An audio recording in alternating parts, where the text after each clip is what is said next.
Hello friends, I'm moving on to the next project out here. It is a pretty cool cloudy day, so I'm trying to get some things done around the garden that doesn't necessarily involve transplanting. The next project will involve me setting up stakes in the garden. I have cattle panel trellis that I'll be using for the majority of my tomatoes growing in my beds this year. But there are a few areas in my garden where I will use the same method I've been using now for a few years.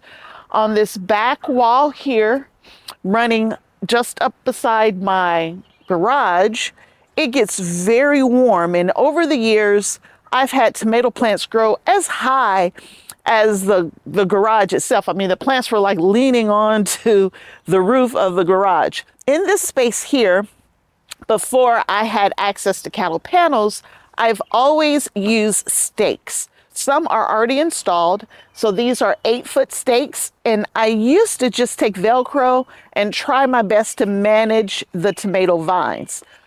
But about 3 years ago, I found this product. It's called Mighty Crop. Let me just show it to you here. Mighty Crop.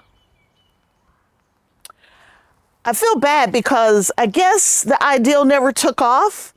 I went online because I got these on Amazon to try to buy some more, and I found out that the product had been discontinued. So I bought everything that was available online. But there may be other products out there that are similar that you might want to research that'll do the same thing.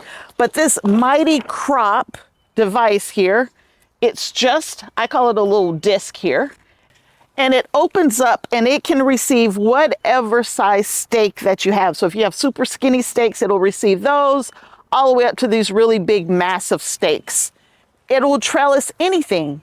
The first year I bought them, I actually bought them for my potatoes because my potato stems were so long and they were falling all over the place, and I wanted to manage them. So that's what I originally bought them for about 4 years ago.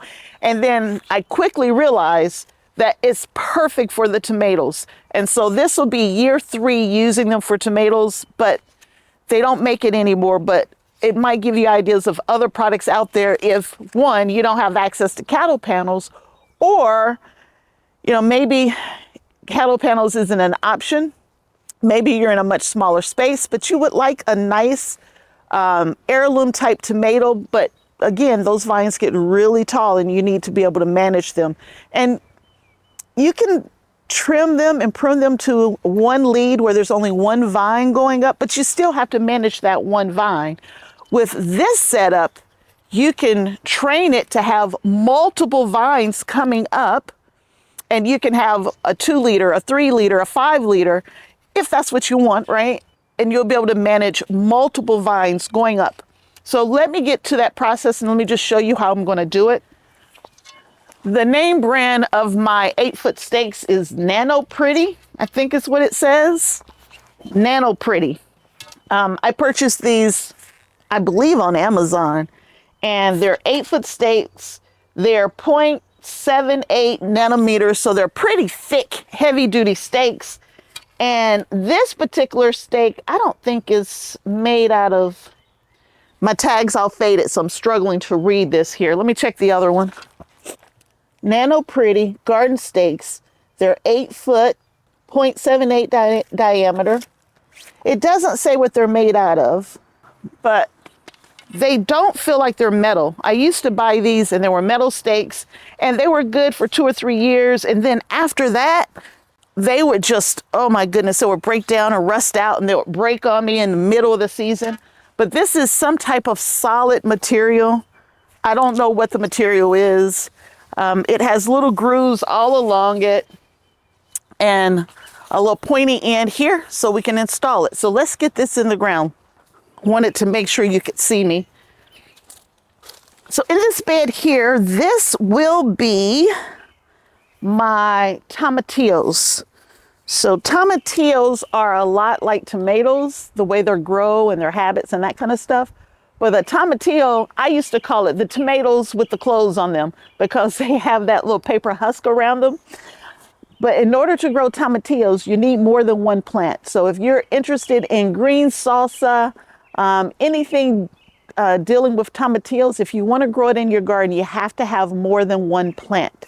And so I'm going to have about 6 plants this year. And I plant pretty close together, so managing those vines is so important. But I'm going to get the stake in. And the soil is good and wet, and this bed's been here for about 12 years. So it's been here a long time. I can go deep. There's no paper or anything underneath. It goes straight down through the ground to my native soil, which is clay, which sucks. But there's at least 12 inches of good soil here.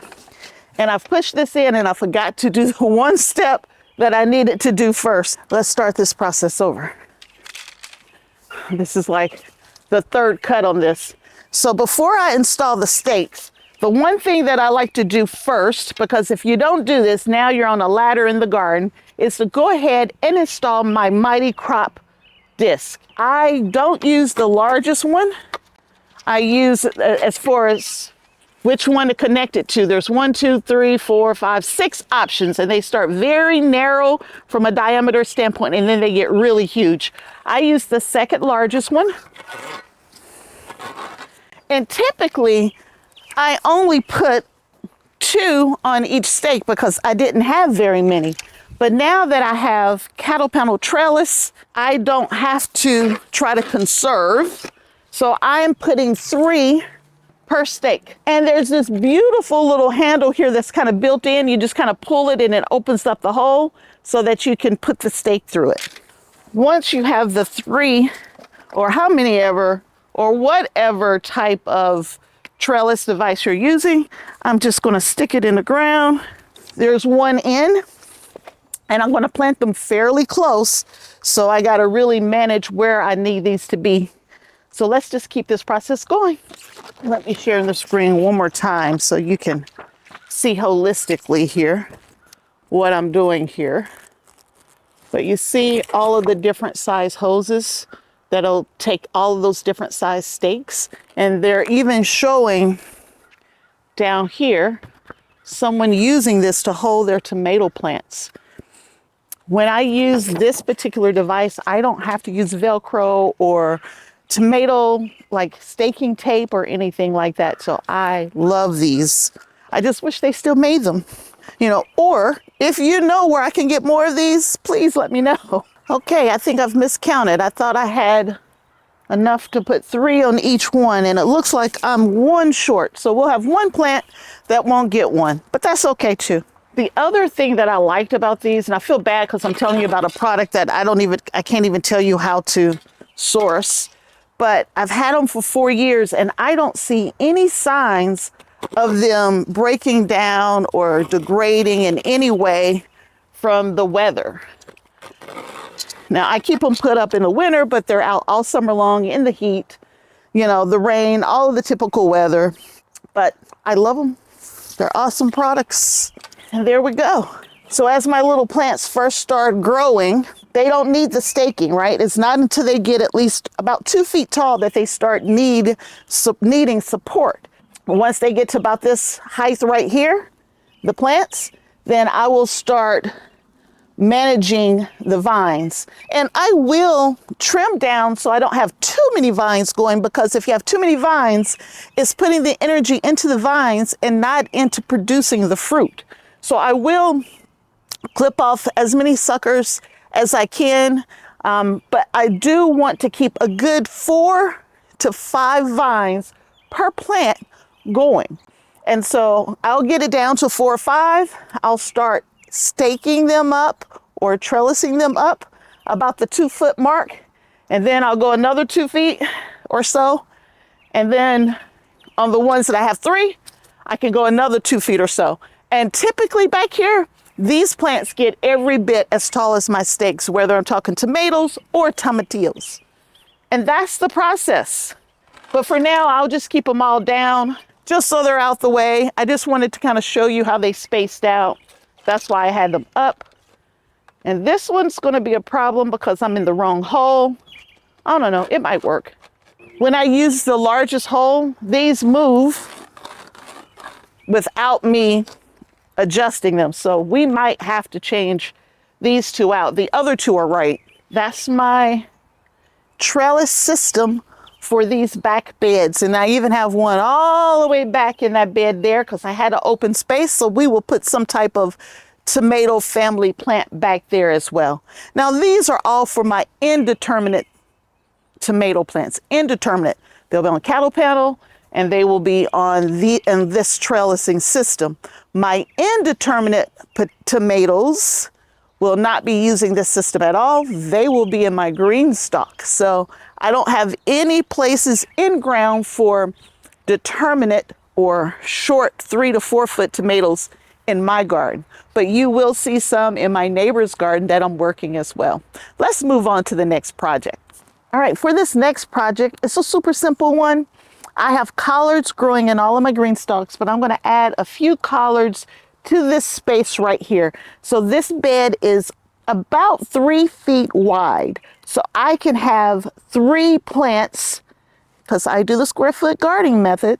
I can have 3 plants, one in the front, one in the middle, and one in the back. Onion in the front here. I'm going to put collards in the middle, and then on the back will be tomatoes. So I'm planting kind of close, but it works. And so I did collard starts that I used in my GreenStalks, but I'm going to put some seeds in the ground right here to utilize this space. And I'm only going to do about a 4 foot row here. So this bed has been weeded. It has been amended, but I'm going to add just a little bit more. I'm going to add some slow release fertilizer. I'm going to add some worm castings. I think I got my bowl. Oh, I do. I'm going to mix this in. Collards are cool weather crops, so they can stand a frost. So a lot of people say, oh, it's too early. No, collards is a cool weather crop. And honestly, they taste better with a light frost. So it's April 22nd, 23rd. April, I don't know what day it is. But we have not reached our last frost date yet. That's okay, because if there's frost, these plants will love it. As will the onion. The onion can take a light frost as well. So a lot of people don't realize that this is called a cool weather crop, and it can be planted like 4 weeks or so before your last frost, if I remember correctly. No need to cover them up if a frost is coming, nothing like that. And I'm going to be very intentional of where I put my seeds. I'm going to space my seeds, I don't know, about 4 inches apart. So I just have a little stick here, and I am going to just start marking where I want to put them. I don't want to go too close though, because I do have tomatoes going in. So I got to remember tomatoes are going in as well. So let me space these out appropriately. You know what? I'm going to do 2 rows because I want those tomatoes to have plenty of room. So let me start over, and we will do 2. 1, 2. Yep, that's what we're going to do, which is more than enough room for collards. Collards don't need that much space. I got to get my water lines where they belong too. They don't need that much space. Collards don't. And I pick my collards young. I don't like a real thick, meaty collard. I pick them young and tender, and they just melt in your mouth. They are delicious. And I will be planting Morris head collards. The Morris head and collard greens are my favorite. I think I got these from Azure Standard, I think. I'm trying to remember, because I get them from so many different places. And you don't plant them deep, even though I made some pretty deep holes here. So I'm going to put them just to the side of the hole so that they're not too deep. I'm putting 3 in each area so I can make sure I have germination. I typically just sow these like wildflowers, right? Where I just sprinkle them all over the ground and lightly cover them up. And then they're always too thick. So I'm trying to be intentional this season on how I'm putting my collard greens in. Even though I'm not putting them in the holes, I'm glad I marked them so I at least know where I want my plants to be. But I definitely cannot put them in a hole that deep. I think I missed this one. And now I'm going to put the leftover seeds back into the pack so I can use them again next year. Your seeds are good for more than 1 year. You just need to keep them in a cool, dry place. And every year the germination rate will kind of reduce on them, but their seeds are still viable. And once you start planting them and you don't get germination, then throw them away. But you don't have to buy seeds every year. So now I'm just going to lightly cover these. They don't need to be buried very deep at all. Now the collards are in. I'm going to go work on this water line because it's in the way and I need to get it where it belongs. No time like the present to tie it down. I need to manage these water lines or I'm going to break my neck.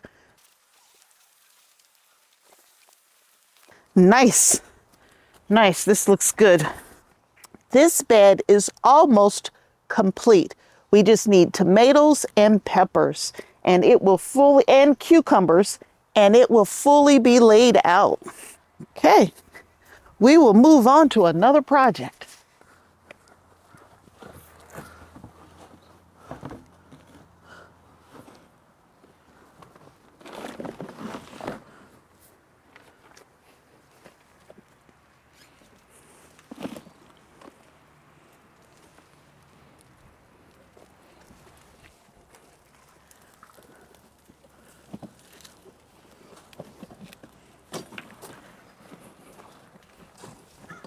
All right, we've moved on to the next project. And so my neighbors are amazing people. I have neighbors that, walk in the neighborhood every day, especially in the summertime, just to get out before dinner, after dinner, on the weekends. And they know how much I love to garden. And so they happen to be out and about and they found these grow bags. So they gave me 25-gallon grow bags and they gave me 2 100-gallon grow bags. And last year I didn't use them, but I've decided that I'm going to use them this year. And I typically have 4 or 5 25-gallon grow bags in this space right here. And this is where I grow my sweet potatoes. I grow the sweet potatoes here and I let the vines cover the space and run next to, all of my bushes and that kind of stuff. And it makes a very pretty area right here. It really fills it out and I don't have to worry about weeding it. So I am working on filling this 100-gallon bag up. It's too early to put sweet potatoes in. I'm still well over a month before I'll actually put sweet potatoes in.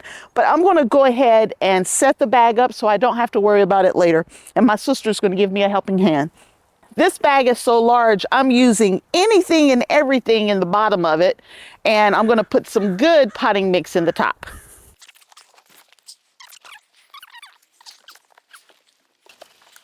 I'm not going to amend this bed in any way.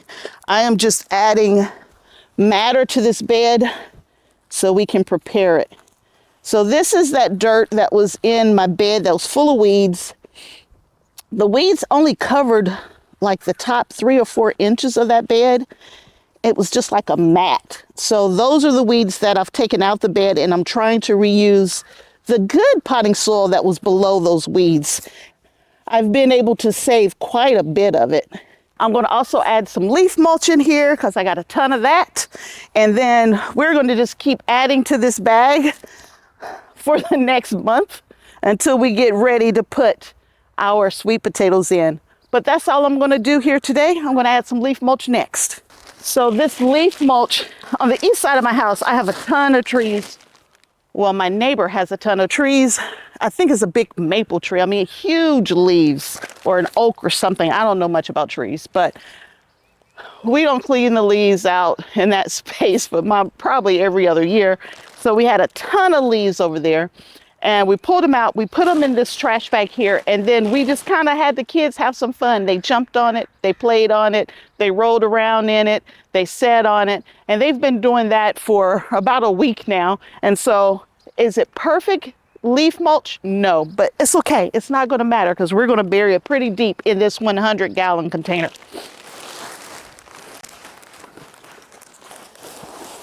Sides keep falling.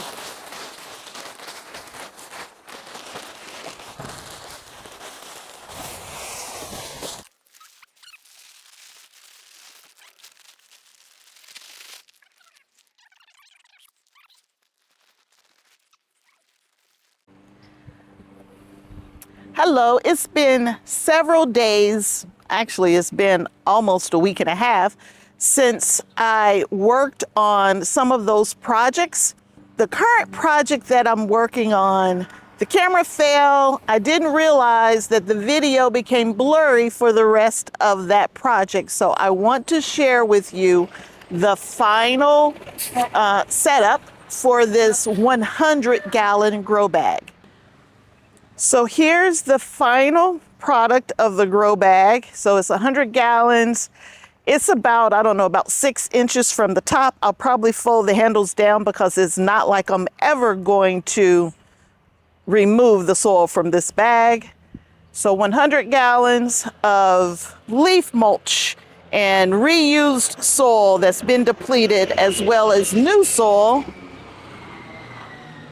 has all been added to this bag for my sweet potatoes. I hope you enjoyed coming along with me for these mini projects over a long weekend. If you enjoyed the videos, please give me a thumbs up. And if you got something out of it, consider subscribing to the channel. I have lots and lots more to share. And I'll see you back here again real soon. Bye-bye.